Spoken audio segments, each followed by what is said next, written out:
Buenas noches, amigos Radio Escucha. Muchas gracias por sintonizar a su programa Energía, Combustibles y Más. Hoy, una vez más, martes 27 de diciembre del año 2022. Es la última vez que me escucharán pronunciar este año por esta vía, porque este es el último programa de este año. Así que, en primer lugar, quiero darle las gracias por su sintonía a todos los fieles seguidores que siempre se mantienen enviándonos mensajes y retroalimentándonos para bien siempre, todo lo que nos comentan y que nos han brindado este gran apoyo durante este año. Muchas gracias, de verdad, amigos Radio Escuchas. Quien les habla, Luis Ramón, ha tenido el honor este año de exponer varios temas en las áreas de energía, combustibles y más. Precisamente esta noche queremos culminar con un tema dentro del y más, un tema muy importante que tiene que ver con lo más esencial que tiene el ser humano, que son los derechos humanos. Es una continuación de una conversación, exposición con una querida amiga, experta en el tema y más que experimentada. Pero antes de pasar pues a ello, le doy la buena noche a mis compañeros. Muy buenas noches, las damas primero, ingenierazo, a Dolly Cruz.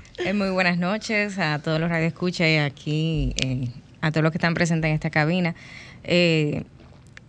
No queriendo dejar pasar esta oportunidad en este último programa de expresar lo complacida que me siento, que como Dios sorprende, nos puede sorprender aún antes de culminar un año, porque al inicio de este año no imaginé que iba a estar compartiendo y siendo colaborador de este programa. Sin embargo, en los últimos 2 meses he tenido este privilegio que es para mí poder aportar, tanto compartiendo con mis compañeros como poder edificar a los radioescuchas y aportar un granito de arena con lo poquito que sabemos para el sector y lo que es los consumidores en sentido general. Bueno, muy humilde de tu parte, pero realmente el honor ha sido nuestro. La verdad que contigo yo pongo de ejemplo el dicho o el eslogan de una marca, no importa que se le dé publicidad, pero que siempre me gusta mucho. Dice, probando que se sabe. Tú tienes un buen currículo, pero más importante aún es cómo tú en la práctica te desempeñas. Eres una gran profesional y tienes unos dotes humanos extraordinarios. Así que para el honor de verdad es de nosotros.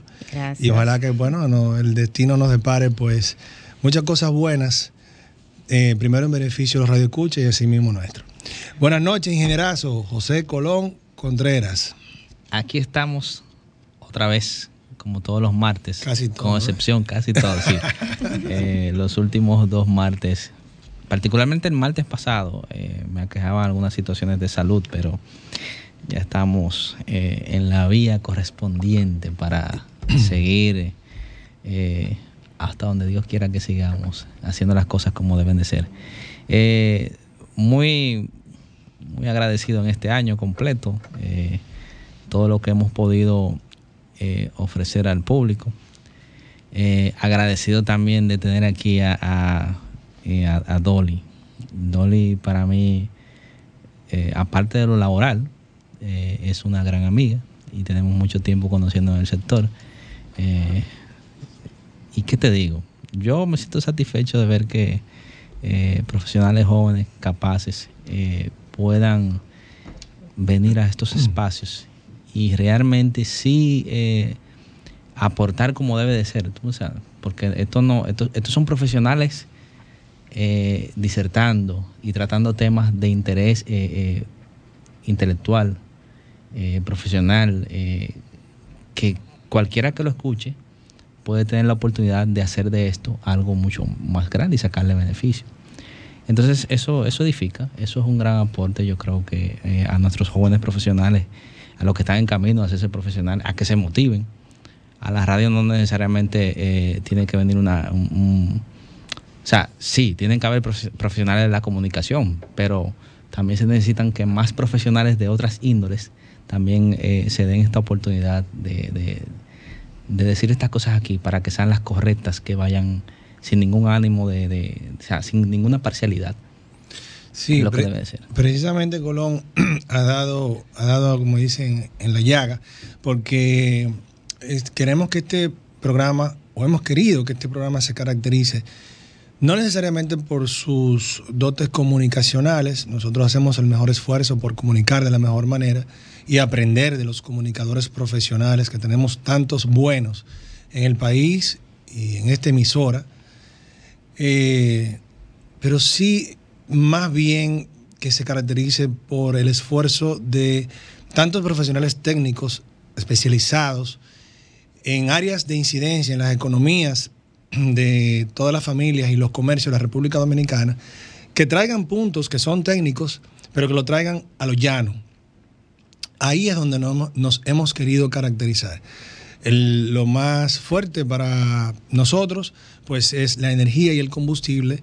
Sin embargo, dentro del I+, siempre hemos querido traer temas de alta incidencia que no sean de energía y de combustible, igualmente trayendo técnicos especializados en esa área y técnicos que tengan experiencia, y quienes no tengan tanta experiencia, pero que sí tengan unas curiosidades de investigación científica importante y que tengan que aportar realmente a ustedes, Radio Escucha.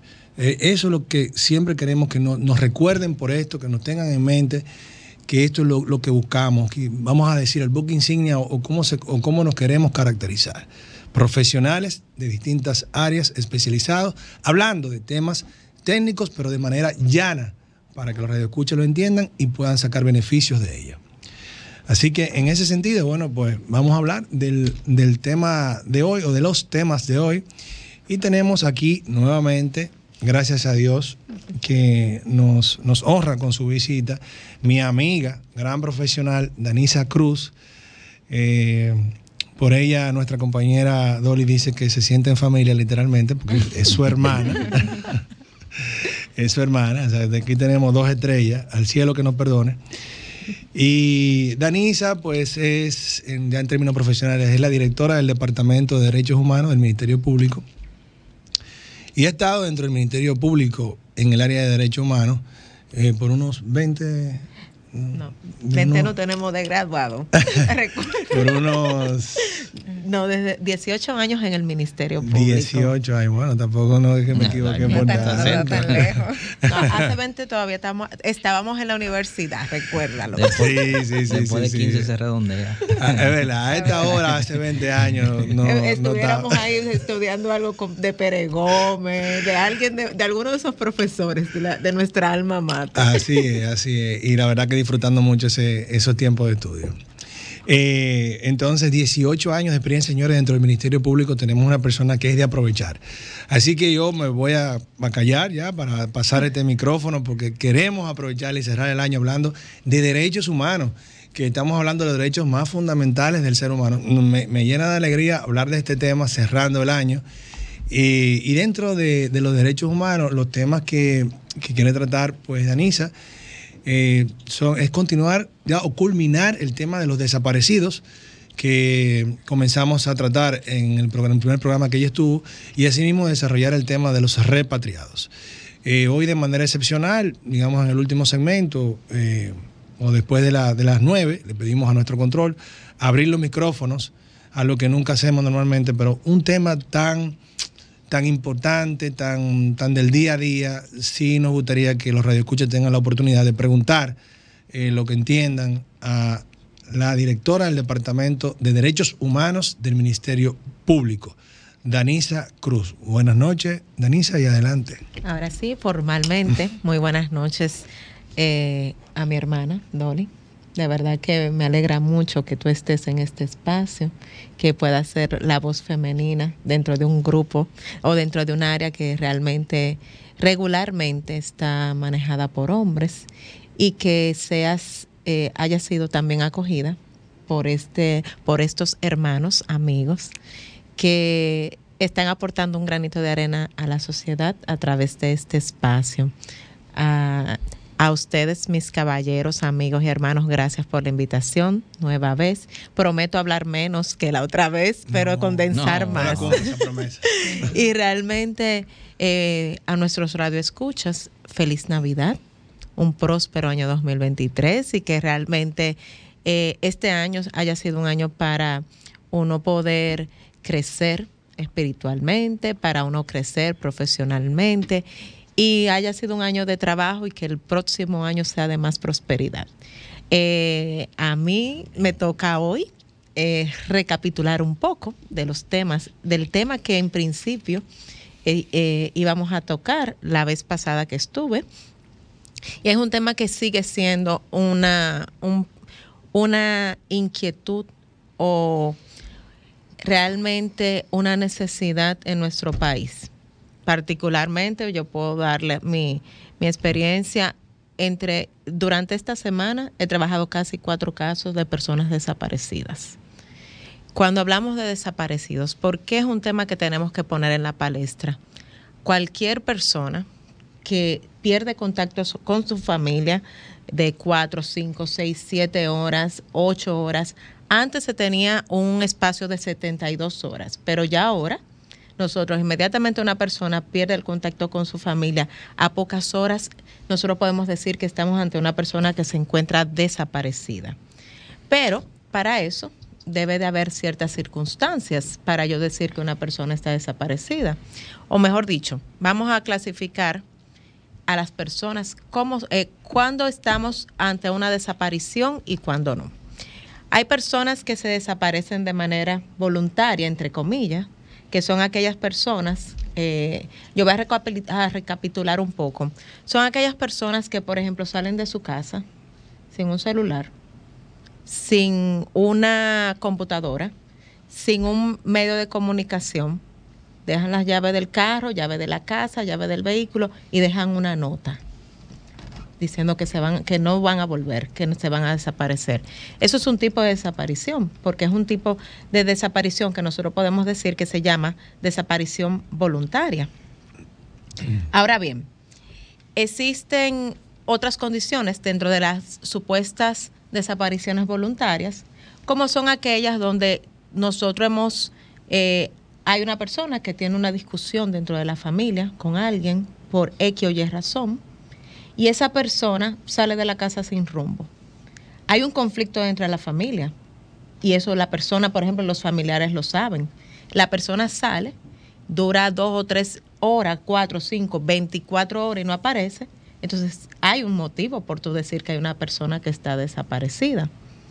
O en el caso de que haya un tema de violencia dentro del hogar, o que una persona está siendo abusada. Ese tipo de desaparición, aunque se dice que es voluntaria, tiene detrás un delito que te conmina a salir de tu casa o a que esa persona esté desaparecida. Y dentro de ese mismo tipo de desaparición aparentemente voluntaria, nosotros podemos hablar de las desapariciones que se hacen, por ejemplo, cuando una persona sale del país a buscar nuevos rumbos o buscar una mejor vida, que de eso también tenemos que hablar cuando nos toque hablar de repatriados, y realmente lo que ha sido es que está siendo tratada la persona. Se va fuera del país y cuando está allá lo primero que hace un tratante es quitarte tu pasaporte, quitarte la comunicación con tu familia, y tú hay personas que han durado hasta 2 y 3 años sin tener contacto con su familia. Entonces, esa persona está desaparecida. Cuando también tenemos, por ejemplo, a una niña, que últimamente se ha dado el caso, en estos días, ustedes lo han visto en la prensa, en el caso específico de la niña reciente, no tengo la información de lo que pasó. Sin embargo, muchas veces, con anterioridad, ahorita ibas a preguntarme de los perfiles. Esas niñas salen de la casa porque una persona adulta le dice, mira, ven para acá, yo te voy a mandar un dinero, ven para, y incluso se la llevan, como dicen vulgarmente, a convivir con ellos. Y entonces dentro de las cosas que hacen es que no le dan información a la familia, porque la niña tiene menor de edad. Si da información a la familia, la persona mayor de edad va a estar presa, o sea, va a ir presa, porque es una violación. A mí nadie me diga que las niñas son niñas, que tienen mucha milla y que no sé qué, no sé cuánto. Un adulto, una persona mayor de 18 años está con una niña y es un violador. Esos son los tipos de desapariciones que nosotros decimos que son voluntarias, entre comillas, porque al final hay un trasfondo detrás que no las convierte en quien son tan voluntarias. Porque no es verdad que nadie sale de su casa simplemente porque salió y dijo esta noche, yo me voy a desaparecer, voy a mortificar a mi familia y me voy a desaparecer. Entonces, siendo voluntarias, pero no tan voluntarias, el Ministerio Público, entonces, ¿cómo interviene aquí? Realmente nosotros hemos tenido muchas de las organizaciones de la sociedad civil se nos han acercado a nosotros, sobre todo los que tienen que ver con la población LGBTI, porque hay un perfil, por ejemplo, con la población LGBTI. Hay unas aplicaciones de citas que son muy vulnerables y esas personas van y se citan con personas de su mismo sexo y los delincuentes, y lamento decirlo así, han notado que hay una vulnerabilidad en la aplicación.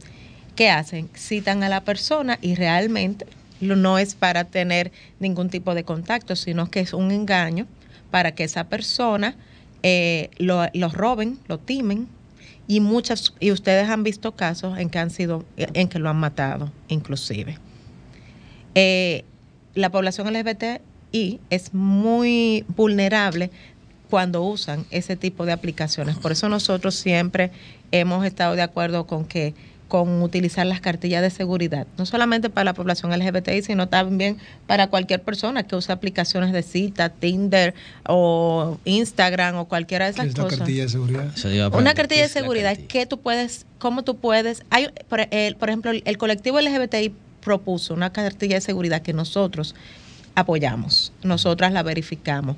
¿En qué consiste? En tú decirle, mire, si usted va a ir a una cita con alguien, verifique el número de placa, que sea en un lugar público, que no sea, que si usted no conoce a la persona, trate de indagar con personas en común que puedan tener.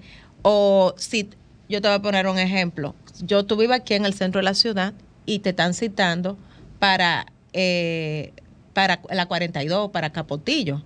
Entonces, a las 8 de la noche, tú tienes que tener como un poquito de sentido común, que si tú no eres de ese lugar, ¿por qué tú vas para allá?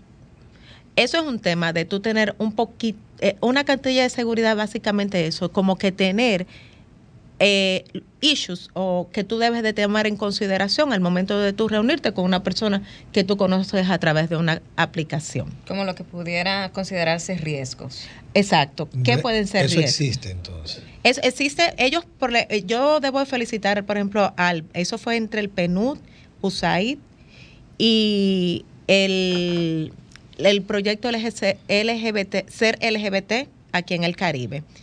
Ellos pusieron en circulación esa cartilla de seguridad y nosotros estuvimos apoyándola.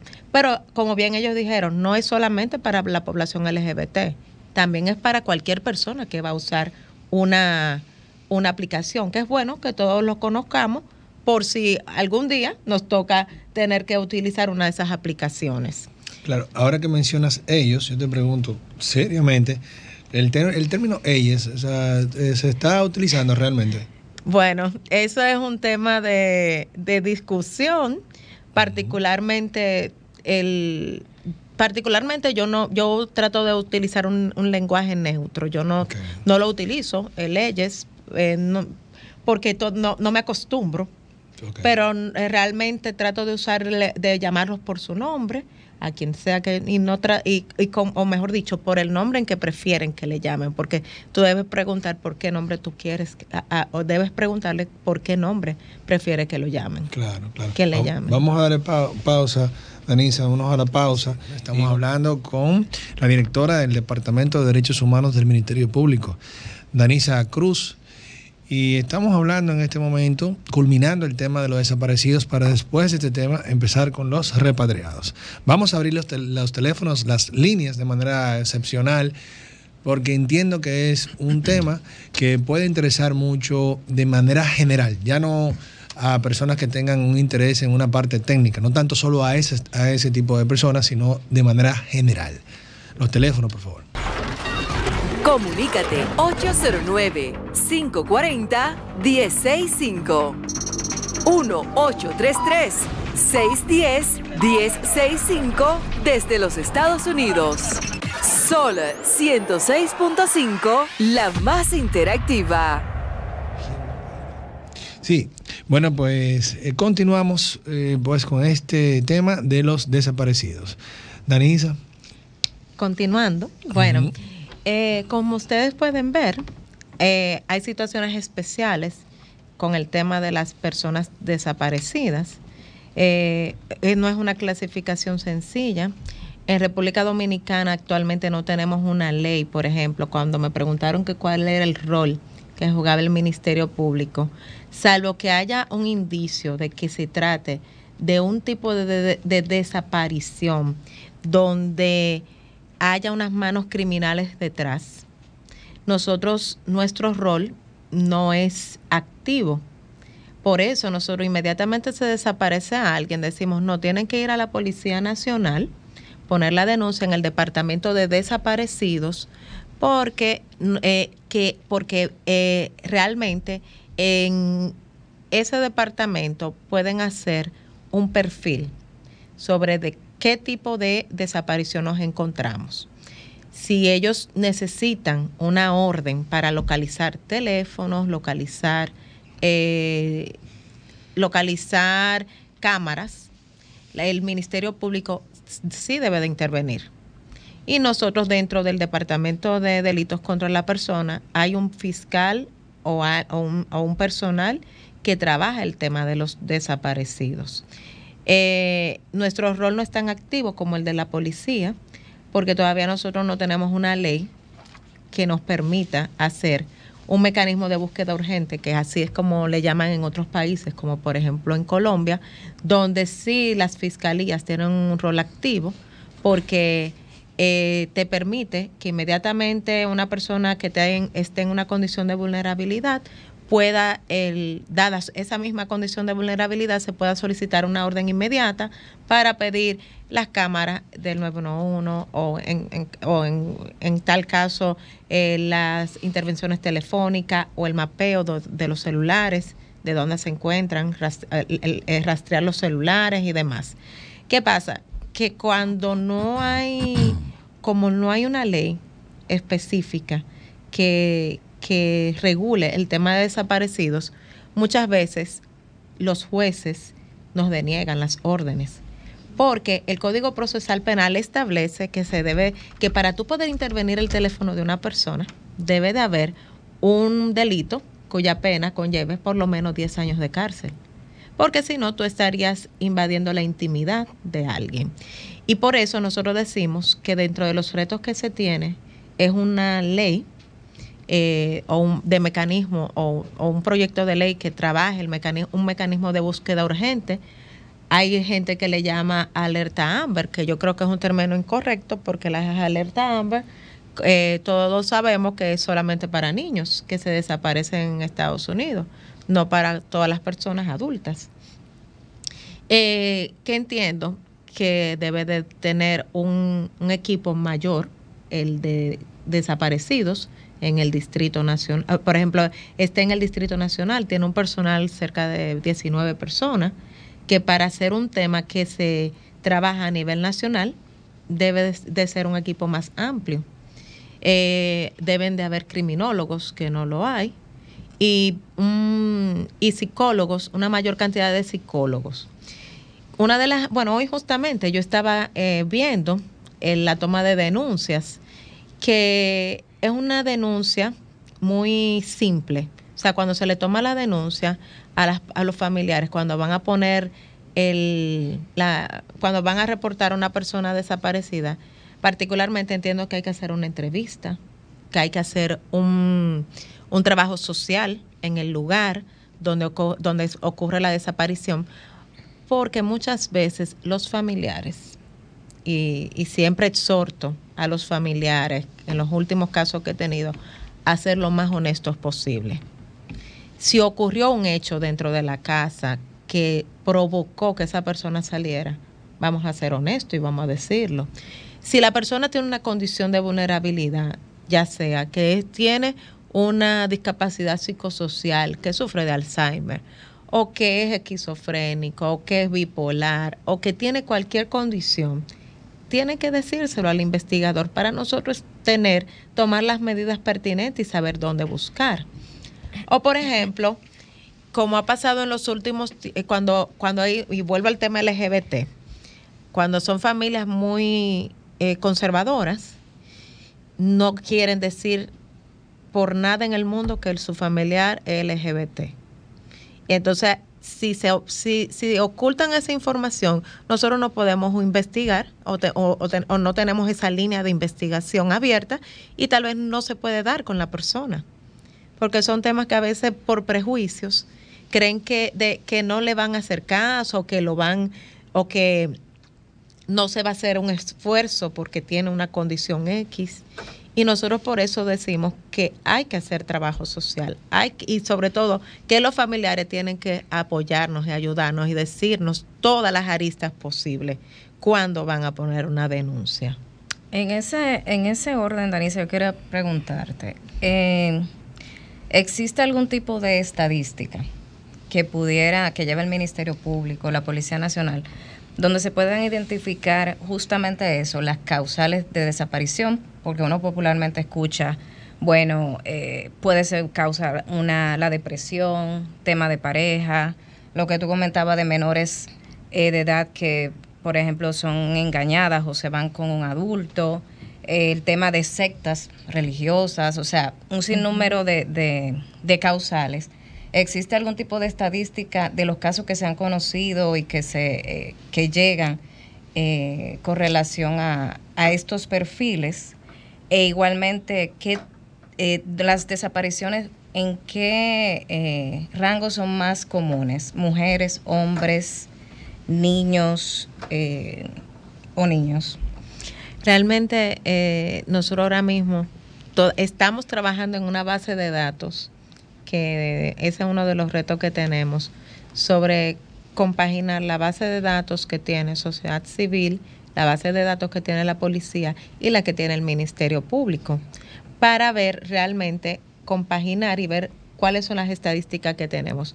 Siendo honesto, nosotros particularmente no se ha hecho, porque eso es una especialidad que lo debe de hacer un criminólogo, el hacer este tema de los perfiles de las personas que están desapareciendo.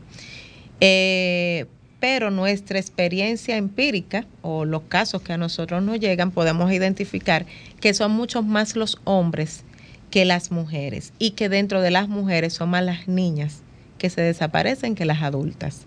Por un tema que ustedes más o menos han podido ver en la prensa, nosotros tenemos lamentablemente un matrimonio infantil todavía, aunque existe una ley que lo prohíbe. Muchas de estas niñas salen de su hogar, se van con una persona adulta, como yo dije, a convivir con una persona adulta, y se reporta como desaparecida, aunque realmente muchas veces su familia sabe que está conviviendo con una persona adulta. Yo iba a decir, sobre ese tema, antes de irnos a la pausa, te quería preguntar, que es bastante frecuente, ¿a partir de qué edad se permite el matrimonio? Entonces, antes de esa edad, en caso, son dos preguntas, esa es una, y antes de esa edad, una unión entre un adulto y un menor, o sea, pues uno siempre dice el adulto hombre y la menor, pero puede ser al revés, o sea, también puede aplicar. Uh-huh. ¿Hasta qué punto es sancionable, perseguible, si está la voluntad del menor y también la voluntad de los padres? ¿Hasta qué punto es perseguible? Esas dos preguntas. Bueno, lo primero es que la edad para casarse son 18 años, con la nueva ley que modificó la 659 sobre matrimonio 16, infantil. No, ya eso de la emancipación y demás que nosotros aprendimos, quedó en el pasado. Y dato importante, señores, eso es muy importante de tener en cuenta. Claro, que en la práctica haya uniones consensuales entre menores y demás, eso es algo que nosotros no tenemos la estadística, obviamente, y que realmente eso es muy, muy del pueblo, el tener uniones libres y consensuales, y que si no hay una persona que va y nos pone la denuncia, nosotros no sabemos, no salimos a perseguir hasta que alguien va y pone una denuncia. Por ejemplo, si la niña sale embarazada, el hospital sí tiene la obligación de decirnos a nosotros, mira, hay una niña de 12, 13, 14, 15, 16 años embarazada, y hay para que el Ministerio Público indague de quién está embarazada ese niño. Porque una niña de 12 o 13 o de esa edad no debe de salir embarazada. Y lo pueden perseguir, aunque haya consentimiento de la niña y de los padres. Bueno, lo primero es que los menores no tienen voluntad. No. La voluntad del menor empieza a los 18 años. Eso de que no, que la niña consintió, que la niña era una niña alegre y demás, eso no existe para la ley. 18 años, así que pidan cédula. A Radio Escucha, pidan cédula. Que si tiene 17 y todavía le falta un día para cumplir un año, cumplir el año, los 18, tienen problemas. ¿Y entonces si los padres están de acuerdo? Aunque también se someten a los padres por negligencia. A los padres de la niña. De la niña, okay. Claro que importante, sí. Señores, importante. Claro. Porque a veces se entiende que porque estén de acuerdo la niña y los padres, pues entonces ya ahí no hay ningún delito. Y no es así. No es así. No, y que los padres no tienen ninguna consecuencia, porque hay veces que tú entiendes, bueno, yo soy responsable de mi hijo, pero el Estado justamente por eso vela por los derechos del ser humano, del ser humano, independientemente de la responsabilidad que tengan como padres, porque el derecho del niño está por encima de incluso de cualquier decisión particular que tenga un padre en su crianza.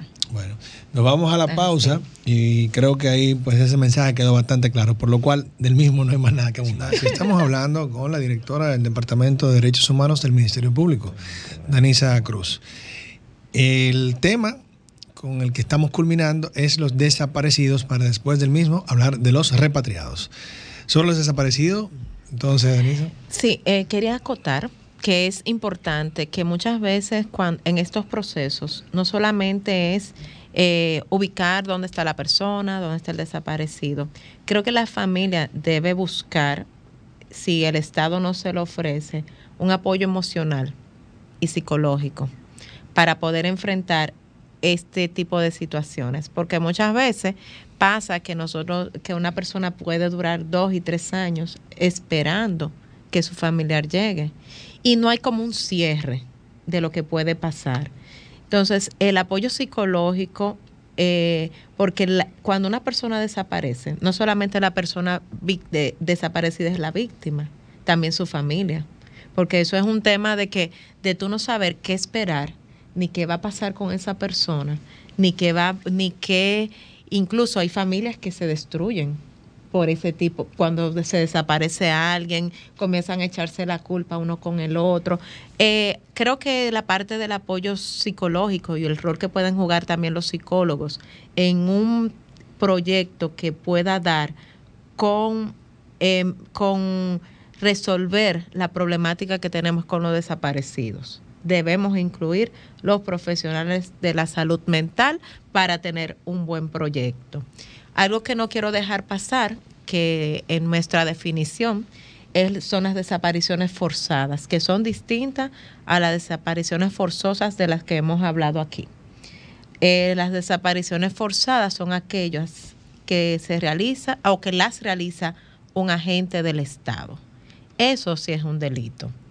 Aunque no esté tipificado en la legislación actual, sino en las convenciones, en la Convención de Naciones Unidas contra la Desaparición Forzada. Se estaba tipificado en el proyecto, o mejor dicho, en la ley de Código Penal, que fue declarado inconstitucional, sí estaba tipificado. Pero nosotros como Estado, y no es algo que yo voy a inventarme la fórmula del agua tibia aquí, ni inventar nada, sino que fuimos condenados por la Corte Interamericana de Derechos Humanos por un delito de desaparición forzada. Y eso nos obligó, esa sentencia nos obligaba a que tipificáramos en nuestra legislación interna el tema de esa desaparición. ¿Cuál fue ese caso? El caso de Narcisazo. Entonces, nada más no condenó como Estado, pero no indicó personas dentro de esa culpabilidad. No, obligaba al Estado a investigar sobre quién cometió ese hecho.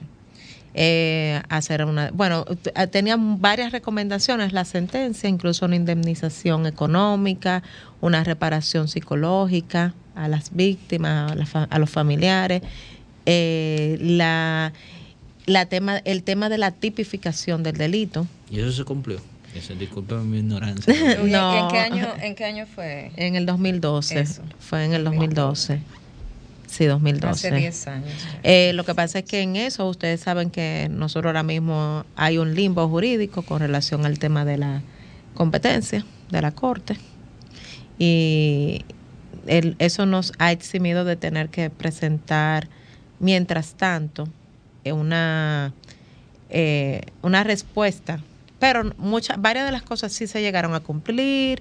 Bueno, pero es un tema que hasta que no tengamos una definición, porque ustedes saben que las sentencias del Tribunal Constitucional son oponibles a todos los a todos erga omnes, a todos los poderes del Estado, mientras sí recuerdo que para el 2014 se trató de incluir en la tipificación en los delitos de desaparición forzada. Y hasta el día de hoy no se ha incluido en la legislación. Bueno, porque tenemos el mismo código de 1884 y no se ha hecho una ley específica para eso, sino que como ordenaba que se incluyera, realmente no se ha hecho una ley, que es lo que nosotros decimos, debe de haber una legislación que hable sobre el tema de desaparecidos. Una ley especial. Una ley especial. Okay. Y que incluya inclusive la desaparición forzada, porque eso sí es un tema complicado, pues es el Estado el responsable de la desaparición de esa persona. Claro. Eso es en cuanto a los desaparecidos. ¿Tú me ibas a hacer una pregunta? Tenemos Okay. una estadística, ¿no? Las estadísticas, sí.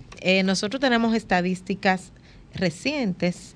Nosotros en nuestro trabajo, porque el tema de desaparecidos es un tema importante, nosotros hemos tenido reuniones con el Departamento de Desaparecidos, con el 911, con universidades, además de organizaciones de la sociedad civil que trabajan el tema de desaparecidos. Y hemos recopilado las estadísticas de los últimos 3 años. Por ejemplo, tenemos que para el 2020 habían desaparecido 163 personas y fueron localizadas 58. En el 2021, 220 personas desaparecidas y localizadas 178. Y hasta hace como un mes habían desaparecido en el año 2022 269 frente a 198 localizadas. Creo que la tecnología ha demostrado que tiene su eficacia en este tipo de situaciones. Definitivamente, yo creo que el hecho de que ahora también tiene sus desventajas con relación a las estadísticas. ¿Por qué? Nosotros apoyamos totalmente esa moción de que las redes nos han ayudado a localizar. Además de que desde el año 2020 hacia acá es que el protocolo para tú denunciar a una persona o reportar a una persona que está desaparecida cambió. Antes del año 2020 tú tenías que esperar 72 horas. Sabiendo nosotros que somos investigadores, que somos abogados, que si un caso, para un caso es básico las primeras 48 horas. Porque las cámaras, hay cámaras que nada más te graban 48 horas con las que son particulares. Porque las de... Y lo más importante, que no sabemos el estado del desaparecido. Claro. A más tiempo puede haber situaciones que no se puedan reparar. Exactamente. Entonces, por eso ustedes ven que las estadísticas han subido del 2020 hacia acá. Tú decías, pero antes yo no veía tanta gente desaparecida. Era que si tú no esperabas las 72 horas y no se sabía lo que pasaba. Pero te digo el tema de las estadísticas, que no es lo mismo, que también es una desventaja, porque mucha gente no va a la policía. sino que pone su denuncia a través de las redes sociales. Y cuando aparece la persona, no se sabe tampoco que apareció. Hay mucha gente que le gusta el morbo, que le gusta saber qué fue lo que pasó, pero es un tema de que si ya la persona apareció, es bueno que se informen a las autoridades, porque uno, aunque no le pongan la denuncia, uno trata de localizar a los familiares, le dice, mira, y tiene que ser uno mismo, las autoridades que deben de estar llamando, mira, y fulano ya apareció. Yo creo que en el futuro va a haber algún sistema que usa transversal que ustedes van a desactivar, vamos a decir, hasta casi los derechos civiles de esa persona, porque debe suceder, o sea, si está desaparecido, tiene que estar informado en todos los lados. Creo que se van a integrar las bases de datos importantes de lo que más pueden utilizar las personas, como llámese bancos, o temas incluso los mismos data crédito, porque a mí la desaparición tiene muchas connotaciones. Cuando es voluntaria, también puede deberse a cuestiones de un interés no sano de parte de una persona. Eso puede pasar. Entonces es de suma importancia que se integren los sistemas. Cuando una persona está desaparecida, tiene que ser transversal, que en todos los lados esa persona aparezca como desaparecida. Sí. Claro. Yo tenía una pregunta. No es teoría de la conspiración ni nada por el estilo, pero a mí siempre quizás es por la cultura que no somos así, pero nunca ustedes han visto algún patrón, comportamiento, alguna información asociada, qué sé yo, un asesino en serie o algo así. No, nos han preguntado sobre eso. No tenemos ningún patrón hasta el momento identificado. Hemos tenido violadores en serie, pero no asesinos en serie. Ya. O sea, eso, yo digo... Sí puede, como si yo te dije, sí pueden haber bandas delincuenciales que se dediquen a captar personas, como yo te expliqué, a través de redes sociales, pero no podemos decir que es un asesino en serie. Eso de Dahmer y compañía por acciones no es eso. No. Vámonos, a la pausa. Bueno, vamos a la pausa y regresamos a seguir desarrollando este tema interesante. Y hablando del MAS, hoy estamos hablando de derechos humanos con la directora del Departamento de Derechos Humanos del Ministerio Público, Danisa Cruz. Bueno, Danisa, vamos a seguir con los desaparecidos ya, porque no nos va a dar tiempo a hablar de los repatriados. Los repatriados sí, te pedimos que nos guardes un día ya. No te voy a decir el 2023, hombre, de enero del 2023. El 2023 es muy grande, muy largo.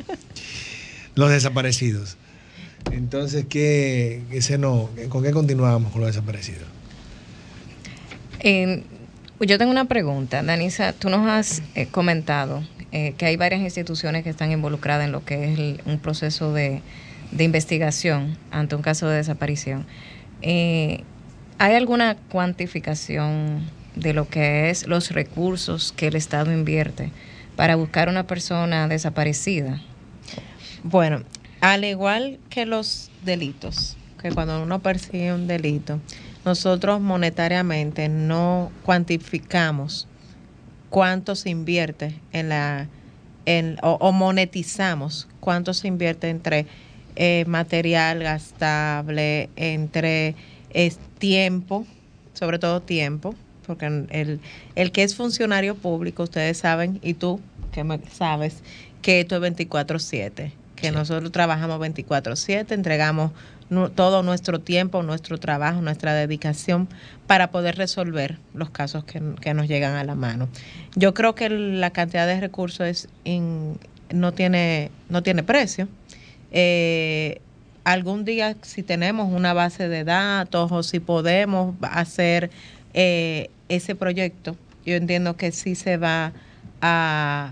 puede cuantificar la cantidad de recursos que invierte el Estado en cada persona que está desaparecida. Pero yo les aseguro que tal cual como se hace con los delitos, nosotros eso no lo tomamos en consideración, porque una persona que está desaparecida es una vida y nosotros, una vida no tiene precio.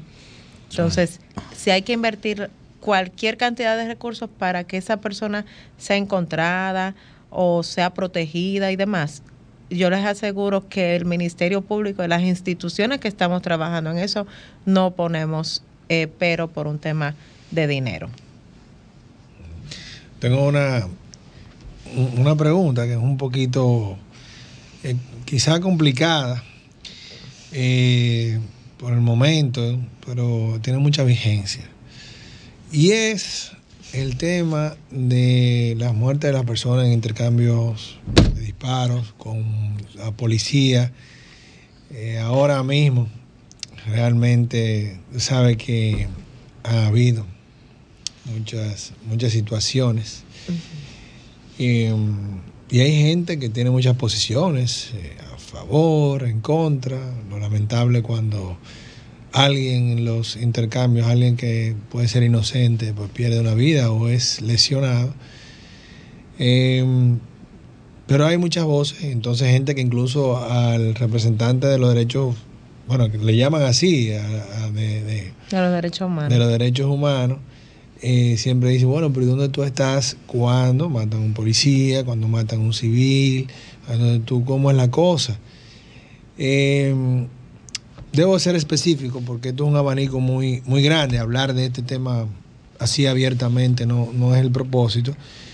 Pero han tenido ustedes casos que han tenido que investigar a miembros de la policía por esto. Y yo en lo particular no he dado mi opinión, solamente quiero escuchar.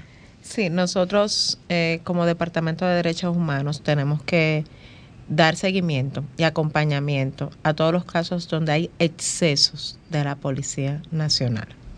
Okay. Lo que se toma en consideración es el uso de la fuerza y si ha sido en el ejercicio de sus funciones y dentro del marco de la ley que ocurren los hechos. Es un tema espinoso, es un tema complicado. De hecho, nosotros como Ministerio Público, que somos entes imparciales, tenemos que hacer una investigación apegada totalmente a la ley. Sí. Si a una persona se excedió en sus acciones, debe de pagar por ello. Por eso, señores, nosotros somos de los que promovemos siempre capacitación a los policías, a los miembros de las fuerzas del Estado, a los miembros del Ministerio de Defensa, Politur y demás. Ustedes me van a ver seguro en mis redes que yo vivo haciendo capacitaciones para estos miembros porque realmente hay una situación. Cuando estas personas se exceden en el uso de la fuerza, no solamente comprometen su responsabilidad penal personal, sino también la del Estado. Entonces, ¿por qué? Porque esos familiares, me ejecutaron a una persona o lo que sea, entonces van y se van a la corte. Si el Estado no hace una investigación seria, se van a los organismos internacionales y ahí vienen las demandas para atrás para el Estado dominicano. Por eso nosotros tratamos de hacer las investigaciones o de dar el acompañamiento adecuado a los fiscales en sus jurisdicciones para que los casos donde han habido excesos se puedan someter. No, por ejemplo, ustedes vieron el caso del destacamento de Naco, que aunque directamente por omisión fueron procesados, pasó también en Santiago. Se les presentó acusación a unos policías en Santiago y realmente no han sido casos que han sido casos que ustedes ven un poco más complicados que los demás de investigar y que por eso incluso se hizo una instrucción, la magistrada procuradora hizo una instrucción para que todos los fiscales procesen y hagan sus supervisiones dentro de los cuarteles para que no haya ningún exceso en contra de los ciudadanos. Ese caso del cuartel de Naco, pues claro, yo no le veo mucha complejidad, porque como que veo claro realmente un tema de omisión, aunque es un proceso, uno hasta que culmine no puede hablar, digamos. Uh-huh. Me refiero más bien a cuando se está patrullando y suceden estas situaciones de que, por ejemplo, una persona pues pierde la vida y viene para atrás, porque es que la línea es delgada cuando se está en la práctica, cuando se está en la calle trabajando. Y este tema es altamente sensible para todos los que vivimos en la República Dominicana, porque si se maneja de una forma que no le permite o no le da la tranquilidad al policía de poder poner el orden, entonces nosotros estamos muy arriesgados, los que vivimos en la República Dominicana. Mira qué importante es esto. Y esto es real. Yo me he encontrado con policías que me han dicho básicamente, mira, yo he visto situaciones en una persona que está en un estado de descontrol, que para poder someterlo tengo que utilizar todos los recursos que tengo encima y yo tengo que darle la espalda, porque lo que me voy a buscar es un problema.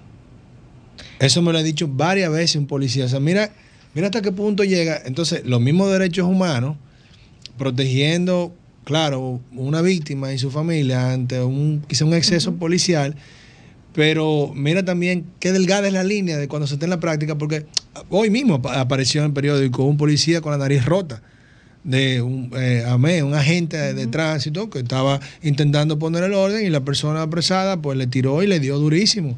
Pero estamos hablando de un hombre armado.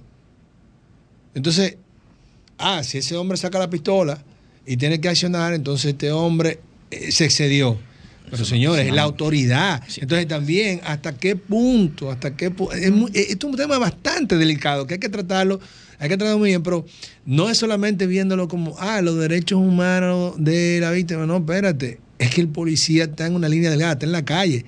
Hay que saber lo que siente, lo que vive un policía cuando está en la calle frente a personas que no saben lo que tienen de frente y tienen la obligación de poner el orden. Mira, por ejemplo, hay países que yo he visto que tienen distintas formas de proceder. La gente habla mucho de Estados Unidos, pero en Estados Unidos nadie se equivoca con un policía. O sea, en Estados Unidos, una persona que le tire una galleta a un policía tiene un tiro.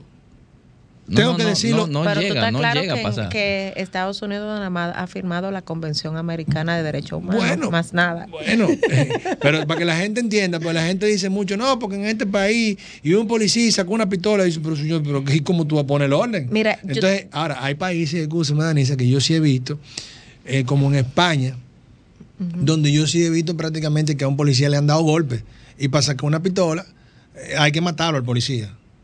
Entonces, como que por lugares, mira cómo varía. No necesariamente hay una sola forma de cómo actúan los países. Ahora, aquí yo creo que estamos un poco en el limbo, honestamente, y eso me preocupa. No en el limbo jurídico, no en el limbo de actuar, sino de verdad, en qué va a hacer un policía, qué tiene en la cabeza, qué yo voy a hacer ante una situación así. Mira, con relación a eso, yo no sé si tú te recuerdas de Dworkin en Taking Rights Seriously, en su libro de Tomando los Derechos en Serio. Ningún caso es igual. Cada caso hay que verlo por separado y realmente las circunstancias también.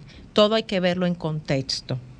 Por lo que pasa en un momento no es lo mismo que o sea, yo no puedo juzgar ni voy a decir esto es un abuso, esto es un exceso.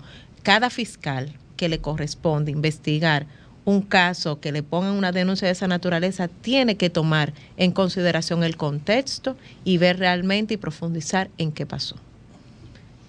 Okay. Bueno, señores, se nos ha acabado el tiempo y así culminamos el último programa de este 2022. Gracias nuevamente, así como le dimos al inicio del programa. Y bueno, nos vemos en el 2023 si Dios lo permite. Feliz año nuevo. Sol 106.5, con la mayor variedad de contenido, información, entretenimiento e interacción en una sola estación. Cobertura total, disponible para ti en la radio y en las plataformas digitales. Somos Sol 106.5, la más interactiva.